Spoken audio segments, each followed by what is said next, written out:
ছোট্ট বন্ধুরা, আজ তোমাদের এক ছদ্মরূপী ডাইনির গল্প শোনাবো।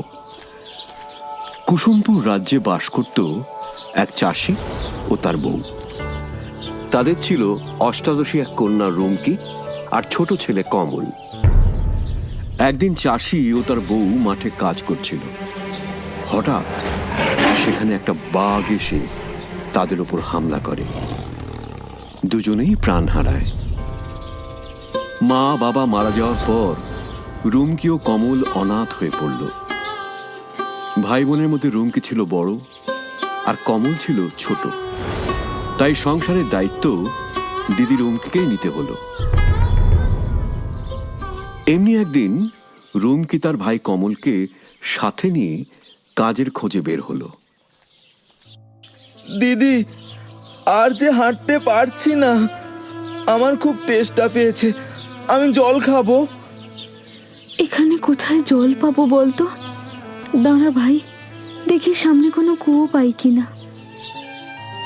আমি যে হাঁটতে পারছি না দিদি, আমার গলা শুকিয়ে গেছে। কোথাও কোনো কুয়ো দেখতে পেলাম না, কি করি এখন? আর একটু চল ভাই, কষ্ট করে, সামনে নিশ্চয়ই কোথাও জল পেয়ে যাব। দিদি দিদি, ওই দেখো, এটা তো ঘোড়ার পায়ের ছাপ, মাটিতে বসে গেছে, ওর মধ্যে জল। না না ভাই, ওই জল খাস না, তাহলে ঘোড়ার বাচ্চা হয়ে যাবি। আমি তো আর থাকতে পারছি না, কিছু একটা করো না দিদি। এ কি ভাই, মাটিতে বসে পড়লে যে? আর একটু চল ভাই, দেখবি সামনে ঠিক জল পেয়ে যাব। আমি আর হাঁটতে পারছি না দিদি, আর হাঁটতে পারছি না। এবার একটু জল না পেলে আর হাঁটতে পারবো না আমি। আর একটু ভাই, চল। কি যে করি, দেখি তো সামনে কোথাও। আমি আর থাকতে পারছি না, এবার একটু জল না পেলে মরেই যাব। কিন্তু দিদি যে বলল সামনেই, ওই তো জল। দিদি দিদি, দেখো, ওই দেখো জল। না ভাই, খাস না, ওটা পাতি হাঁসের পায়ের ছাপ। এ কি ভাই, কি অবস্থা হলো তোর? বারবার বারণ করলাম, খাস না ওই জল, শুনলি না আমার কথা, এখন কি হবে? দিদি দিদি, তুই ঠিক বলেছিলিস, দেখ ওই জল খেয়ে আমি পাতি হাঁস হয়ে গেছি। Pack, pack, pack, pack. এখন কি হবে? কি করে আমার ভাই আবার আগের মতো হবে? আমার যে ভাই ছাড়া আর কেউ নেই, এখন কি করব আমি?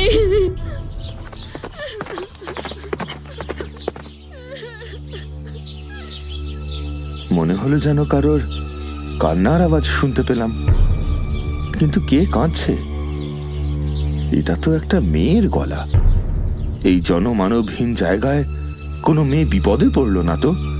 যাই তো, একটু সামনে গিয়ে দেখি। এই যে মেয়ে, কি হয়েছে তোমার? এখানে বসে কাঁদছো কেন? এই দেখো না, আমার ভাই পাতি হাঁস হয়ে গেছে। মানে এ তোমার ভাই? হ্যাঁ, আমার ভাই কমল। কিন্তু এই অবস্থা হলো কেমন করে? আমরা কাজ খুঁজতে বেরিয়েছিলাম, তারপর ভাইয়ের খুব জল তেষ্টা পায়, কিন্তু কোথাও জল না পেয়ে ও রাস্তায় পাতি হাঁসের পায়ের ছাপের গর্তের জল খেয়ে নেয়। আর তারপর আরে, তোমার অবস্থা দেখে আমার খুব কষ্ট হচ্ছে। আচ্ছা, তোমার মা বাবা কোথায়? আমার আর কেউ নেই। মা বাবা চাষ করতে গিয়ে বাঘের পেটে গেছে, তারপর থেকে আমাদের দুই ভাই বোন নিয়েই সংসার। কিন্তু আমার ভাই, আমি এখন কি করি, কোথায় যাই? দেখো, তুমি কেঁদো না, শোনো আমার কথা। তোমার কেউ নেই, আমারও কেউ নেই। আমি বলি কি, তুমি আমায় বিয়ে করো, আমি তোমায় সোনা রূপোয় সাজিয়ে রাখবো, তোমার কোনো অভাব থাকবে না। আর তোমার এই পাতি হাঁস ভাই আমাদের কাছেই থাকবে। তারপর রুমকি ও সওদাগরের বিয়ে হয়ে যায়। বিয়ে করে সওদাগর রুমকি ও তার পাতিহাঁস ভাইকে নিজের বাড়িতে নিয়ে আসে। সে এক বিরাট অট্টালিকা, এক গুচ্ছ কাজের লোকে ভর্তি। এই হলো আমার বাড়ি, আজ থেকে তোমাদেরও। চলো ভিতরে যাই। এরপর থেকে ওরা সুখে শান্তিতে ঘর করতে থাকে। কমলও থাকে দিদির সাথে, কিন্তু পাতিহাঁস হয়ে হঠাৎ একদিন ওদের সুখের সংসারে এলো বিপদ। সওদাগর ব্যবসার কাজে পাশের নগরে যায়। ঠিক সেই সময় ওদের বাড়ির সামনে এসে উপস্থিত হয় এক ডাইনি। সে তার জাদু বলে গরিব ব্রাহ্মণী রূপ নিয়ে রুমকিকে ঘরের বাইরে ডাক দেয়। কে আছো বাছা? আমায় দুটি অন্ন দাও। দুদিন ধরে আমি কিচ্ছু খাইনি, খুব খিদে পেয়েছে। কে কে ডাকছো বাইরে? মা, মা গো, আমায় দুটো অন্ন দাও মা। দুদিন ধরে আমি কিচ্ছু খাইনি, বড্ড খিদে পেয়েছে মা, মা গো। আহারে, না খেয়ে একদম শুকিয়ে গেছো। এসো, ঘরে এসো। এই, কোথায় আছিস? আমার ঘরে খাবার দিয়ে যা তো।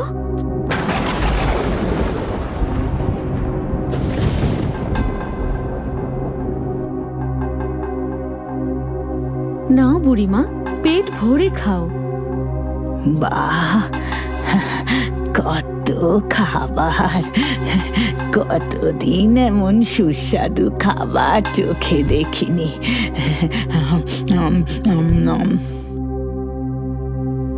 কি গো বুড়িমা, কি দেখছো এমন করে? দেখছি তোর ভবিষ্যৎ। আমার ভবিষ্যৎ? হ্যাঁ রে, এত পুণ্যি করেও তোর যে সম বিপদ ঘনিয়ে আসছে। বিপদ? এ কি বলছো তুমি?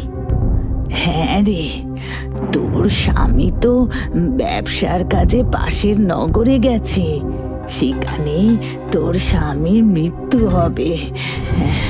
কি বলছো তুমি? ভয় পাস না, এত ভয় পাস না। এই বিপদ থেকে মুক্তি পাওয়ার উপায় আছে, আর সেটা তোকেই করতে হবে। বলো বুড়িমা, এক্ষুনি বলো আমায় কি করতে হবে। আমি সব করতে রাজি। শোন, আমার সাথে নদীর ধারে চল। সেখানে গিয়ে গুনে গুনে 50টা ডুব দিতে হবে তোকে, তবেই এই বিপদ কেটে যাবে। তবে চলো, এক্ষুনি চলো, নদীতে যাই।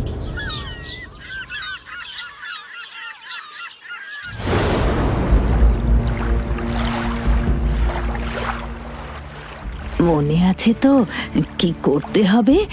এক জায়গায় দাঁড়িয়ে তোকে 50 বার ডুব দিতে হবে। আচ্ছা ঠিক আছে, নে শুরু কর। রুমকি জলের তলায় ছটফট করতে লাগলো। সে অনেক চেষ্টা করেও ওপরে উঠতে পারল না।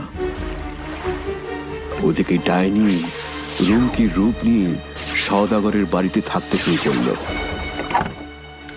সেই ডাইনি কমলকে রুমকির মতন ভালোবাসত না। ঝড় বৃষ্টিতেও বাইরে বার করে রাখত। বাড়ির চাকরদের সাথেও খারাপ ব্যবহার করত।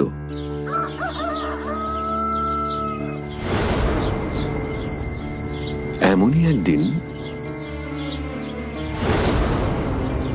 দিদি, ওরা বলছে তুই নাকি আমায় কেঁচো আর জলের পোকা খাওয়াতে বলেছিস। আমি কি সত্যি পাতি হাঁস নাকি? তবে রে হতচ্ছাড়া, তোর এত বড় সাহস! দাঁড়া, দেখাচ্ছি মজা তোকে। দিদি, কেন মারছিস? আর বলবি? বল আর বলবি? খুব বেড়েছিস না? দেখ মজা এবার। দিদি, দিদি, ছেড়ে দে আমায়। কি ওকে মারছো কেন মা? ও কি করেছে? আমি যা খুশি করি, তুই কে বলার? যা যা এখান থেকে। এ আমার দিদি না, এ কখনো আমার দিদি হতে পারে না। দিদি আমাকে কত ভালোবাসতো, আরে সারাক্ষণ আমায় মারে। আমার মনে হয় এ নিশ্চয়ই কোনো শয়তান ডাইনি। পাতিহাঁসের এই কথাটা ডাইনির কানে যায়। কি এত বড় কথা? আমাকে শয়তান বলছে? না, আমি ওকে ছাড়বো না। ওকে এবার মরতেই হবে।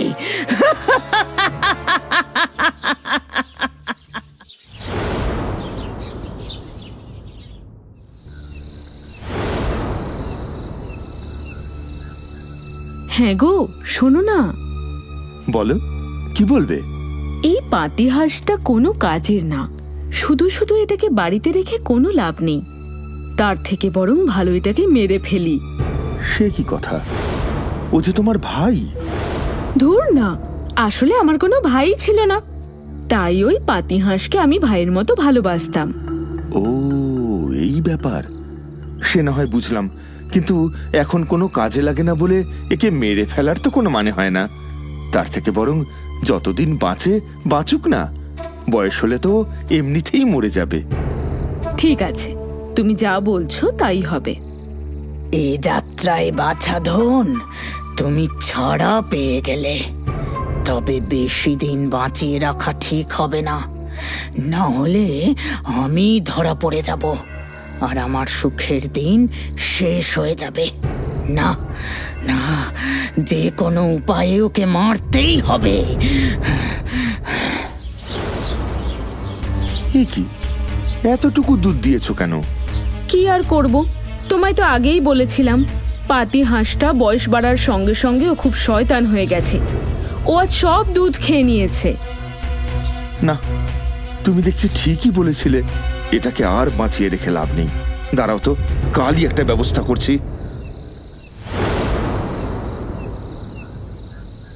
দিদি দিদি দিদি, তুই আমাকে মেরে ফেলতে চাইছিস কেন? আমি তোর দিদি হতে যাব কেন রে পাতিহাঁস কোথাকার? আমি হলাম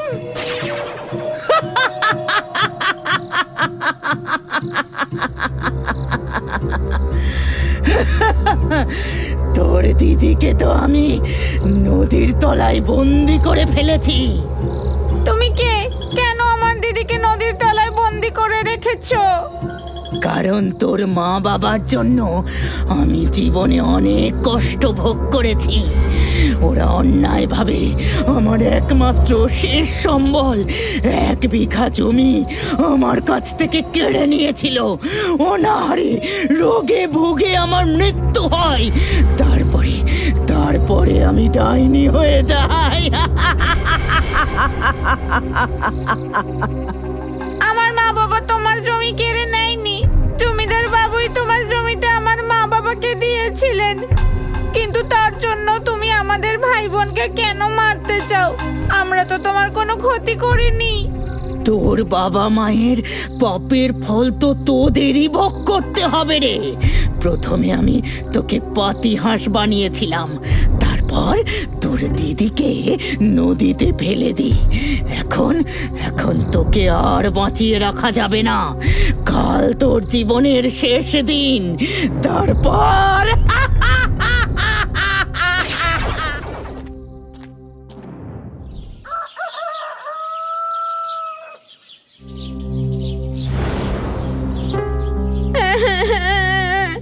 মরার আগে আমার শেষ ইচ্ছেটা পূরণ করবেন? ঠিক আছে, বলো তোমার শেষ ইচ্ছে কি? আমার শেষ ইচ্ছে হলো মরার আগে আমি নদীতে একবার স্নান করতে চাই। ঠিক আছে, যাও, তোমার শেষ ইচ্ছে পূরণ করো। দিদি দিদি, তুই কোথায়? কোথায় তুই? ওই শয়তান ডাইনি আমায় বলি দেবে।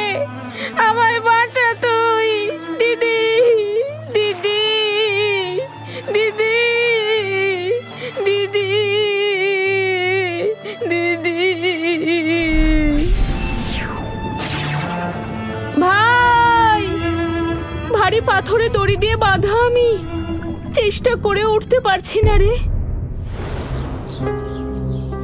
এই কে আছিস?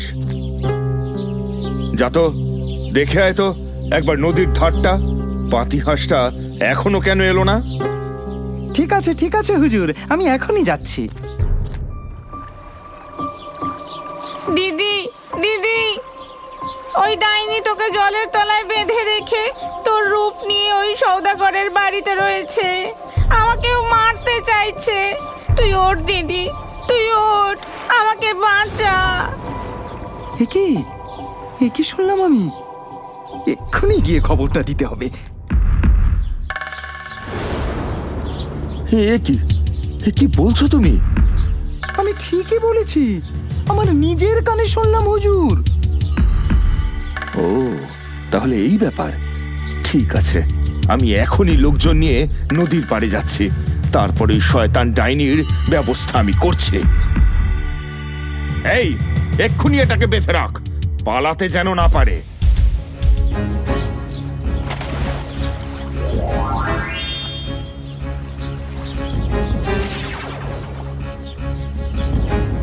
শয়তান ডাইনি আবার নিজের রূপে ফিরে গেল। সে কিছুতেই আর রুমকির রূপ নিতে পারল না। ওদিকে সওদাগর, রুমকি ও কমল বাড়ি ফিরে আসে।